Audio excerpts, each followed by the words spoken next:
Sa pagpapatuloy ng kanyang pagmamasid, nasipat niya ang kurkur na nakangisi habang paunti-unting hinahawakan ang unlaun na siyang naging bunga ng kanyang sakripisyo. Mas mabuti na to kesa naman maging walang silbi ako sa iyo. Tandaan mo, hindi ako mag-aalangang ialay sa iyo ang aking buhay. Ano man ang kahahantungan ng lahat ng ating sakripisyo, kailan may wala akong pinagsisisihan. Wika ng kurkur, pagtayo ng bago niyang alaga. Dahil sa sinabi nito, halos hindi naman makapagsalita si Benedicto. Hindi niya lubusang maisip kung bakit napakatapat nito sa kanya kahit bago pa lamang silang magkakilala. Noong mga nakaraan nga, iniisip ni Benedicto na maaari siyang traidorin nito kung magkataong makaharap na nila ang karibal ng kanyang ina. Subalit sa puntong yon, nagbago ang lahat ng kanyang pagtingin sa kurkur sapagkat alam niyang isang matinding sakripisyo ang ginawa nito na kadalasang ginagawa ng mga ganoong uri ng nilalang kung handa na silang tanggapin si kamatayan. Dagdag pa ni Benedicto na ang pagpapakita ng kurkur ng katapatan nito sa kanya ang mas lalong nagbigay sa kanya ng labis na pagmamalabis upang yon ay iligtas anuman ang mangyari. Marami pang magagandang hinaharap ang naghihintay sa binatilyo kung mapapanatili niya yung buhay matapos nilang mapaslang ang matanda. Sa pagsapit ng panghuling araw ng buwan, maaga pa silang naghintay upang bantayan ang pagdating ng galyon. Inaasahan nilang doon tutungo ang bagay na yon, alinsunod sa narinig ng kurkur sa dati nitong pinuno. Sa pagsapit ng 9:00 ng umaga, habang nagbabantay sila sa paligid, naramdaman nila ang unti-unting pagtakip ng buwan sa araw. Sa paglaganap ng kadiliman sa buong lugar, narinig nila ang isang napakalakas na tunog ng tambuli na tila ba naghuhudyat ito na merong paparating na isang mahiwagang bagay. Habang pinakikinggan nila ang katakatakot na tunog na yon, hindi nila maiwasang maramdaman ang pakiramdam ng nalalapit na pagkawasak ng mundo. Pagsilay ni Benedicto sa binatilyo, kitang-kita niya ang pagluhod nito sa lupa habang nakatingala sa buwang nakatakip sa araw. Pakiramdam ko, nalalapit na ang pagbaba ng anak ng ama. Patawarin niyo ako sa lahat ng aking nagawang kasalanan. Manghiyak-ngiyak na wika ng kurkur habang unti-unti nitong ibinababa ang kanyang ulo sa lupa. Nang tuluyan na itong makapagpatira pa, kumain yon ng 3 dakot ng lupa na merong iba't ibang uri ng uod. Isa yung pamamaraan ng kurkur upang malinis ang kanilang napakasamang budhi. Habang abala ito sa kanyang ginagawa, si Benedicto naman mariing hinanap ang pinanggagalingan ng tambuli. Pagsilay niya sa harapang bahagi ng akasya, doon niya nasipat ang isang nagliliwanag na galyon na naglalakbay sa himpapawid. Sa unahang bahagi nito, naroon ang isang nilalang na umiihip ng isang napakalaking tambuling ginintuan. Bagaman matalas ang kanyang paningin, nakakapagtakang hindi niya gaanong masipat ang mga nilalang na naroon sa galyon.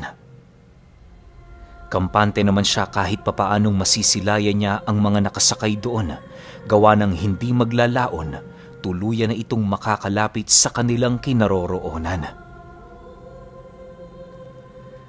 Sa paggalaw ng buwang nakatakip sa araw, mabilisan namang naglalakbay ang galyong kanilang pinagmamasdan. Habang papalapit ito sa puno ng akasya, katakatakot namang pagdarasalang ginawa nila. Akala nila mangyayari ang kanilang plano pero ilang minuto pa ang lumipas, bigla naman silang natigilan nang masipat nila ang pagbagsak ng galyon habang binabalot yon ng kadiliman. Sa isang iglap, bumulusok ito sa gubat na siya namang labis nilang ikinagulat. Alam nilang dalawa na hindi dapat mangyari ang bagay na yon, gawa ng ang nakatadhana sa hari ay ang pakikipag-isa sa punong binabantayan ng ermetanyo. Inaasahan nila Benedicto na muli nitong hihigupin ang 7 kaluluwa ng mga sinaunang demonyo upang makamit ang nasabing kapangyarihang maaaring pumantay sa kanyang lakas. Subalit ang inaasahan nilang mangyayari, bigla na lamang naglaho dahil sa hindi inaasahang kaganapan. Dala ng kanilang pagtataka, hindi na sila nagdalawang isip na puntahan ang lugar na kinabagsakan ng galyon. Minabuti nilang magpalit anyo, nang sa gayoy madali silang makalusot sa napakasukal na kakahuyan. Ilang minuto pa ang lumipas, narating na nga nila ang lugar kung saan nadatna nila ang mga nakahandusay na engkanto sa buong paligid. Ang iilan sa mga ito ay wala ng buhay dahil sa mga sandatang nakatarak sa kanilang mga katawan. Nagkalat din ang bangkay ng mga maharlikang gwardya ng hari na animoy nakipaglaban sa mga nilalang na hindi nila naramdaman. Pagsilay nila sa looban ng galyon, doon nila nakita ang isang engkantong nakasuot ng engrandeng kasuotan. Wala na yung mga mata at unti-unti na itong nawawala ng buhay. Paglapit nila sa nilalang, doon nila nasilayan ang 3 palaso sa likod nito na nakatarak. Pinilit pa nila yung tulungan pero napagtanto nila na wala na silang magagawa para mailigtas pa ito. Sa pagpapatuloy ng kanilang pagmamasid, narinig nilang magwika ang hari na nagsasabing tinraidor sila ng taong tumawag sa kanila. Walang sawa itong umihip ng sumpa sa hangin bilang paghigante sa taong taksil na itinuring nilang kaisa. Maya-maya pa, tuluyan na nga yung nawala ng buhay. Sa pagbalik ng katahimikan sa paligid, naging palaisipan naman sa kanilang dalawa kung ano ang rason ng matanda, kung bakit nito pinaslang ang nilalang na halos kasing pantay ng kanyang karunungan. Kahit anong pag-iisipang kanilang gawin, tila ba hindi nila masundan ang iniisip ng matanda. Sa isang iglap, bigla naman silang natigilan sa kanilang kinaroroonan nang maramdaman nila ang pagliyab ng puno ng akasya. Mabilisang natupok ang punong yon na halos inabot lamang ng ilang minuto. Sa muling pagliwanag ng araw sa kalupaan, naglaho ang galyon maging ang mga nilalang na nakasakay doon. Ang tanging natira na lamang sa lugar ay ang bakas ng tambuling minsan nilang napakinggan. Matapos ang mga pangyayari, nagpasya silang bumalik sa tahanan ng ermetanyo. Gulong-gulo man ang kanilang isipan, pinili nilang ipagpatuloy ang kanilang gawain. Nang marating nila ang lugar, tumambad sa kanila ang bakas ng nawasak na bahay at ang ugat ng akasya na siya na lamang ang natira. Sa tingin mo, naisahan kaya tayo ng matanda? Paanong nangyari to? Ganong sinunod naman natin ang inaasahan natin niyang gagawin. Nagtatakang tanong ni Benedicto. Bagaman naguguluhan na siya sa mga nangyari, ni katiting na pagdududa sa kanyang kasama wala siyang naramdaman. Alam niyang likas na sa matanda ang pagiging matalino, gawa ng hindi nito magagapi ang kanyang ina kung wala ito ng ganoong abilidad. Sa pagpapatuloy ng kanilang pag-iisip, tila ba maging ang kurkur aminadong naguguluhan. Hindi ko alam ang mga nangyayari. Maniwala ka sa akin. Nagsasabi ako sa iyo ng totoo. Kung inakala mong pinapaikot lang kita, nagkakamali ka. Tapat ako sa iyo at hindi ko kayang gawin ang bagay na yan. Paliwanag ng kurkur. Hindi ako nag-iisip ng ganyan. Nagtatanong lang ako. Tayo na. Umuwi na tayo. Wala na tayo ditong mapapala. Sagot naman niya sa kurkur. Sa pagbagtas nila ng daan patungo sa baryo, paulit-ulit nilang inisip ang kasagutan sa kanilang mga tanong. Ngunit kahit anong hanap nila ng kasagutan noon, bigo silang masagutan kung ano ang nais ng matanda, kung bakit niya nagawa ang bagay na yon. Nang marating na nila ang tahanan ni Benedicto, bumungad sa kanila ang kanyang tiyuhin na nilalaro ang kanyang panganay na anak. Nasipat naman niyang nasa maayos na kalagayan ng kanyang asawa, kaya na may naging panatag siya. Habang nagpapahinga silang dalawa, lumitaw sa kanyang tabi ang gabay niyang kanina pang hindi nagpaparamdam. Ano ang pakay mo, kaibigan? Tanong ni Benedicto sa diwata. Marahil ay nagtataka ka kung bakit gano'n ang asal ng matanda. Hindi man ako sigurado pero maaaring naghahanda siya hindi para sa'yo. Kung sa tingin niya'y isa kang tinik, paniguradong gagawin niya ang paraan para paglabanin kayo ng hari. Ngunit hindi yon ang nangyari. Imbis na pahirapan kanya sa pamamagitan ng engkantong kanyang tinawag, siya pa ang naging mitya kung bakit yon namatay. Sa tingin mo, nakuha na ba ng matanda ang 7 kaluluwa ng sinaunang demonyo? Tandaan mo, Benedicto, ang isang bagay na may sumpa, hindi basta-bastang naaapektuhan ng mga likas na kaganapan kagaya ng dilubyo at pagkasunog. Pag-isipan mo ang sinabi ko. Baka sa mga katagang yan, makahanap ka ng kasagutan. Sagot naman ang kanyang gabay habang dahan-dahang naglalaho.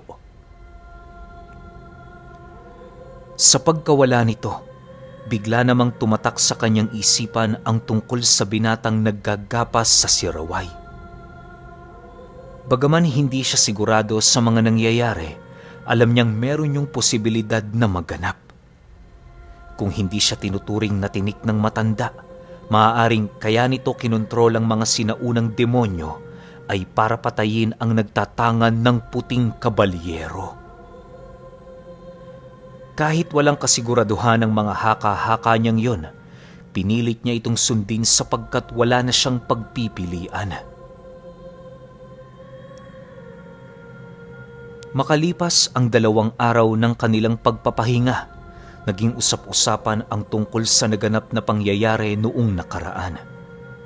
May mga matatandang nagsasabi na ang paglitaw ng bakunawa sa kalangitan ay hindi magandang pangitain sa mga bagay na merong kinalaman sa mga mangyayari sa hinaharap. Dagdag pa ng mga ito, merong nagaganap na digmaan na hindi nila nalalaman. Naniniwala kasi ang mga matatanda na ang mga tao napakalayo pa sa totoong katotohanan ng mundo. Hindi ba kayo nagtataka kung bakit mabilis ang pag-unlad ng tao? Kung bakit maraming teknolohiya ang bigla na lang nagsisisulputan? Kung papaano nagkaroon ng batayan ng karunungan ng mga ito? Napakaraming bagay sa mundong ito na ultimo sa simpleng aspeto, makikitaan mo ito ng kaugnayan sa mga nilalang na kadalasang hindi natin nakikita. Labis na naniniwala noon si Benedicto na kahit ang alituntunin ng pag-alam sa panahon at sa pangalan ng buwan, meron yung kaugnayan sa mga nilalang na mas higit na malawak ang karunungan kesa sa atin. May mga patunay din siyang inihayag sa mga taong nakarating sa dimensyon ng mga engkanto. Ang iilan sa mga ito, Nagawa ng madaya ang kamatayan mismo. Bagaman may mga nakapasok, aminado siyang bago marating ang paraisong yon, naghahangad ito ng matinding sakripisyo para sa isang dalubhasang antingero na naghahangad na lumipat sa kabilang dimensyon. Upang makamta ng kaliwanagan ng mundo, lahat ng mahal mo dito sa buhay, kinakailangan mong talikuran. Sa oras na mapasok ka sa paraisong yon, magiging isa kang ganap na nilalang na animoy kabubuhay pa lamang. Sa pagpapatuloy ng kanyang pag-iisip, nanumbalik sa kanyang diwa ang mga katanungang matagal na niyang hinahanapan ng sagot. May kutob si Benedicto na kung papalarin man siyang makita ang nakasakay sa puting kabalyero, maaaring masagutan nito ang mahahalagang katanungan ng kanyang buhay. Sa pagsapit ng gabi noong araw na yon, dumating ang isang magsasaka na galing Siraway. Bitbit nito ang iilang sako ng munggo na nakuha niya sa ibayong lugar. Nang masipat yon nila Benedicto, agad naman nila yung kinausap para tanungin. Narinig kasi nila ang tungkol sa gapasan ng munggo at ang kaugnayan nito ukol sa paggalaw ng matanda. Manong, magandang gabi. Matanong lang, saan ho kayo nagapas ng munggo? Bungad na tanong ni Benedicto sa magsasaka, pagdaan nito sa kanilang bakuran. Nang marinig nito ang kanyang sinabi, agad naman itong pinahinto ang kanyang sinasakyang kalabaw. Sa pagbaba nito, masaya yung humarap sa kanila habang sumasagot ng, Trabahador ako sa lupain ni Ginoong Dadoy. Bakit, gagapas din ba kayo? Marami pa doong hindi nagagapas na munggo. Kung ako sa inyo, pumunta kayo bukas. Mabait na tao yun. Ang problema, paminsan-minsan mainitin ang ulo. Pero huwag kayong mag-alala. Mapagpahalaga yun sa mga taong naninilbihan sa kanila. Nang marinig nila ang sinabi nito, naramdaman nilang ang binatang nagngangalang Dadoy ang siyang pakay ng matanda sa lugar ng Siraway. Hindi nila alam pero kapag naririnig nila ang pangalan nito, nakakaramdam sila ng hiwaga sa bawat letra na bumubuo sa pangalan ng binata. Ang kanyang kasamang kurkur noon, halos hindi na marinig ang pangalang yon, gawa ng nabibingi ito sa hindi malamang dahilan. Kapag napaparami ang pagbanggit doon ng magsasaka, may mga pagkakataong nang hihina ang binata sa mismong kinauupuan nito. Sa pagpapatuloy ng kanilang pag-uusap, doon nila napag-alaman na bukod sa may-ari ng napakalawak na lupain, isa din yung dalubhasang antingero sa mura nitong edad. Nakumpirma din nila sa magsasaka ang tungkol sa puti nitong kabalyero na palagi nitong kasakasama saan man siya magpunta. Dagdag pa nito na kilala ang binatang nagngangalang Dadoy sa Siraway bilang mamamatay ng aswang at kanang kamay ng isang ginang na nagngangalang Sedes. Pagkarinig ng kurkur sa pangalan ng ginang yon, bigla namang namuti ang mga mata nito at kasabay nito ang pagtulo ng napakaraming dugo sa kanyang tenga at ilong. Namumutla na rin ang pagmumukha niya na parabang meron itong iniindang malubhang karamdaman. Nang masipat ito ni Benedicto, minabuti niyang papasukin na ang binatilyo para yon ay makapagpahinga. Sa pagbalik niya sa kinaroroonan ng magsasaka, nagtataka siya nitong tinanong ng, May sakit ba yon? Bakit parang hindi komportable sa ating pag-uusap? Hayaan niyo na ho, Manong. Ganon talaga ang akto nun kapag inaatake ng kanyang sakit. Nga ho pala, ayos lang bang makigapas kami roon kahit bago lang kami sa paningin niya? Sagot naman niya sa matanda. Oo naman, basta siguraduhin niyo mga tao kayo. Kasabay ng kapasanang munggo, ang paglilinis ni Ginoong Dadoy sa kanyang mga trabahador. Lahat ng aswang na naninilbihan sa kanya, pinapatay niya ng walang awa. Seryosong sagot naman ito sa kanya. Matapos nitong makapagsalita, agad naman itong bumalik sa kanyang mga kalabaw. Dali-dali na yung nagpaalam sa kanya sapagkat marami pa yung gagawin. Sa pag-alis ng magsasaka, bumalik ang binatang Kurkur upang samahan siya sa kanyang pagmamasid sa buong paligid. Nagagalak naman noon si Benedicto kahit papaano, gawa ng maayos na ang kalagayan nito. Ilang minuto pa ang lumipas, doon na sila nag-usap ukol sa kanilang gagawin. Napagpasyahan nila noong siya na lamang ang gumapas, gawa ng nasisiguro nila na malalagay sa panganib ang kanyang kaibigan kapag nakita ito ng may-ari ng lupa. Nang maisaayos na nila ang kanilang plano, minabuti nilang magpahinga ng maaga. Kampante silang walang mangyayaring masama, gawa ng kahit papaano'y nahulaan na nila ang susunod na hakbang ng matanda.